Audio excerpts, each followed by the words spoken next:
Hello বন্ধুরা, তোমরা সবাই কেমন আছো? আশা করি সবাই ভালো আছো। আজকে বানাবো সজনে ফুলের বড়া। তার জন্য দেখো, এখানে সজনে ফুলগুলো খুব ভালো করে পরিষ্কার করে ধুয়ে নিয়েছি আর দিয়ে দিয়েছি কাঁচা লঙ্কা কুচি। এবার দিয়ে দিচ্ছি পরিমাণ মতো চালের গুঁড়ো আর বেসন, আর দিয়ে দেব সামান্য নুন আর একটু হলুদ গুঁড়ো। এবার সব কিছু দিয়ে এর মধ্যে অল্প একটু জল দিলাম, দিয়ে এবার ভালো করে মেখে নিতে হবে। এইভাবে হাতের সাহায্যে ভালো করে মেখে রেডি করে নিলাম। এদিকে কড়াইয়ে সাদা তেল গরম করে নিয়ে একে একে বড়াগুলো দিয়ে দিচ্ছি। এখানে আমি 4টে করে বড়া ভেজে নিচ্ছি, সবগুলো একসাথে দেব না।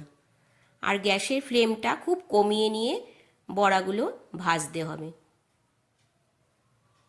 দেখো, একটা সাইড হয়ে গেছে। এবার ভালো করে উল্টে পাল্টে বড়াগুলো ভেজে নিতে হবে। ভাজা হয়ে গেছে, এবার নামিয়ে নেব। এইভাবে বড়াগুলো তেলের থেকে ছেঁকে নিয়ে নামিয়ে নেব।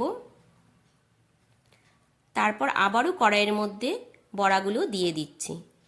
এইভাবে সব বড়াগুলো ভেজে নিলেই রেডি সজনে ফুলের বড়া।